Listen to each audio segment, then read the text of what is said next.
Carlos Prates breaks his silence. After losing to Ian Garry, Carlos Prates finally broke his silence after his tough unanimous decision loss to Ian Garry, and he didn't sugarcoat anything. In an emotional statement, he admitted, "Unfortunately, I couldn't finish the fight, and that wasn't enough. Sorry, family, I'll come back stronger." It was a brutal moment for Prates, who up until that night had carved out an undefeated streak that many believed would continue. But this defeat hit differently. It wasn't just a loss on paper, it was a break in momentum that Prates had been building for years. Kyle Bahia, one of Prates' biggest supporters, immediately jumped in on Instagram, vowing that this was only the beginning of a much stronger chapter. "Carlos is good. We take this loss like men, and we always grow after a hard loss like that." His confidence was undeniable. Carlos would come back not just stronger, but smarter, sharper, and more dangerous. Anthony Smith snaps at a fan after his loss. In another corner of the chaos, Anthony Smith found himself not just dealing with defeat, but battling a different kind of opponent, a heckler in the crowd. As the fight ended, Smith spotted a fan in a Nebraska shirt flipping him off, booing and shouting disrespectful things. And for Smith, who's always worn his Nebraska pride like a badge of honor, it was just too much. He stormed toward the cage, yelling back, only to be pulled aside by his opponent Zhang Ming, who pleaded, "Brother, you've got to stop that." Later on the UFC post-fight show, Smith opened up. "We're supposed to be family here. It's a small community. And there he is trashing me like that?" But beyond the anger, there was something deeper. Smith reflected on his career. Nearly 2 decades inside the cage, he shared how he's forcing himself not to mourn the end of his fighting journey. "I'm refusing to be sad. I should only be happy that it happened." Dana White confirms major fights and a new UFC ranking system. And just as fans were catching their breath, Dana White dropped some bombshells of his own. First up, Dricus Du Plessis versus Khamzat Chimaev is officially happening. But not during International Fight Week, as many had hoped. The fight is locked in, it's happening, just not when people expected. And as for John Jones versus Tom Aspinall, Dana is still super confident that fight gets made too. But that wasn't all. Dana revealed that the UFC is rolling out a brand new dual ranking system. One set of rankings determined by humans and another powered by AI. A futuristic twist to the UFC's matchmaking process that could change everything. Ian Garry declares himself backup for the welterweight title.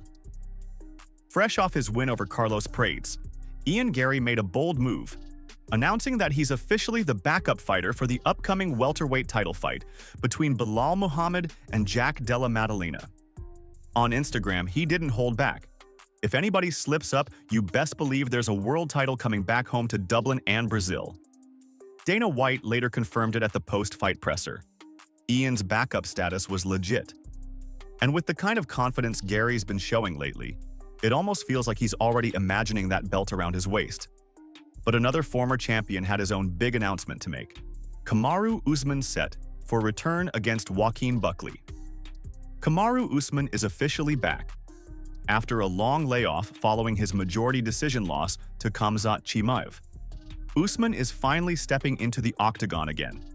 This time against the heavy-handed Joaquin Buckley on June 14th in Atlanta, Georgia. Usman made it clear he's coming back with gratitude, but he's also ready to reignite the fire. "Sometimes you need to exercise that warrior spirit," he said. "I've had fights where I barely got touched. This time I want to feel it." It's a dangerous mindset, one that could make his clash with Buckley an absolute war.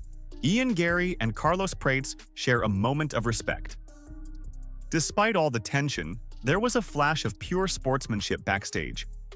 After their fight, Ian Garry and Carlos Prates ran into each other behind the scenes. Garry posted the moment, writing, "Respect, brother. I feel like we'll meet again.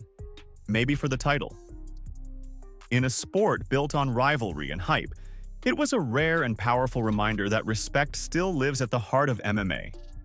But not everyone was feeling so respectful that night. Joaquin Buckley taunts Ian Garry mid-fight and after. During Ian Garry's bout with Carlos Prates, Joaquin Buckley couldn't resist.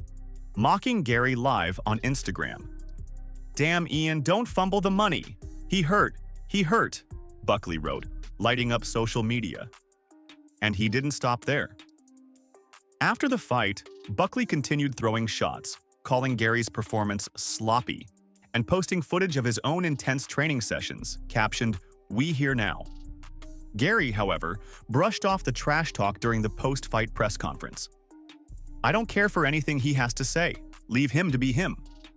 But deep down, fans know that beef is brewing.